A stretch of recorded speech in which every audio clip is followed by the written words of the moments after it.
How important is continuous training for manufacturing supervisors? I'm Greg Schenkel, President of Unique Training and Development and Frontline Leadership Systems. And today we need to look at training not being a one-time event that you simply check the box and move on, but the reality is that people learn over time. And so we want to look at how do we provide this continuous training for manufacturing supervisors. Now, one of the myths is that continuous training is not necessary for supervisors. Once they get the basics, they should be good to go. Well, of course, the fact is that 94% of employees would stay at a company longer if it invested in them in terms of their career development and their proficiency. Another myth is that training isn't necessary, as supervisors already know what they need to do. Well, most supervisors find that different situations will come up over time, and so assuming that they'll remember the training that they got a year or 2 or 3 ago and how to apply it to that situation might not be true, whereas if they just had another training session more recently, it might have allowed them to deal with that situation better. Another myth, of course, is that manufacturing training is very expensive.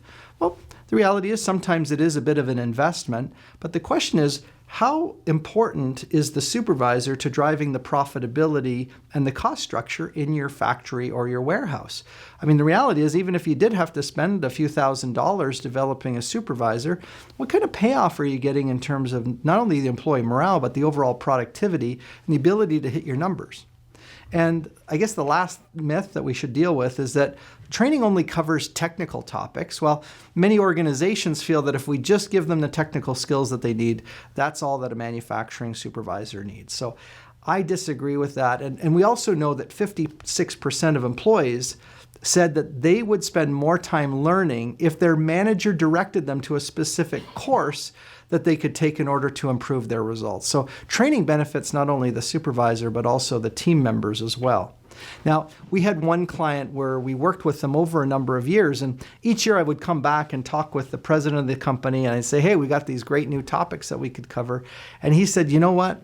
We need you to just find fresh ways to do the fundamentals, because those are the things that the supervisors need on a regular basis. They basically drive all the interactions that they have with their team. And so each year we would just come back with a slightly fresher way of covering similar topics.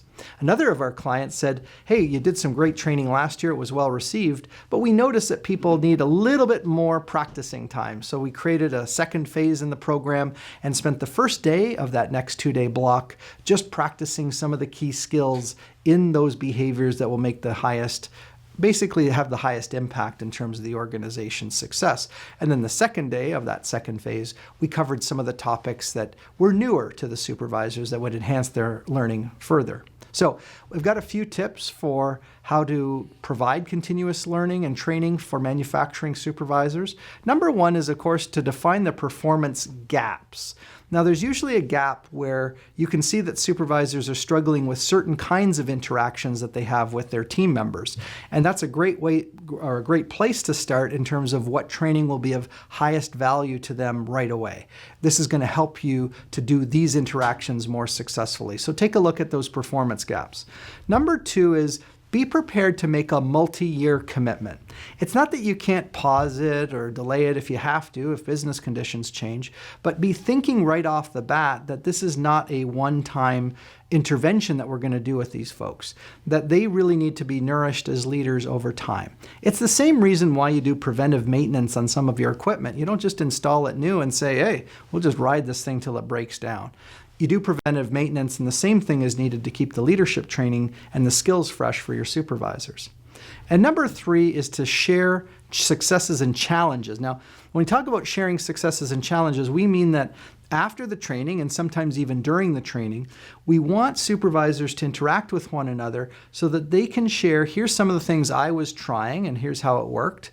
And that way, if one of their peers or their colleagues is in the same session, they go, yeah, I have that same problem, but I didn't have the confidence to go out and give it a try. But once they hear that their colleague did it, then they might go, you know what, I'm going to give it a try. So having these kind of reinforcement sessions extends the value of the training from the workshop and now allows you to do something on a continuous basis.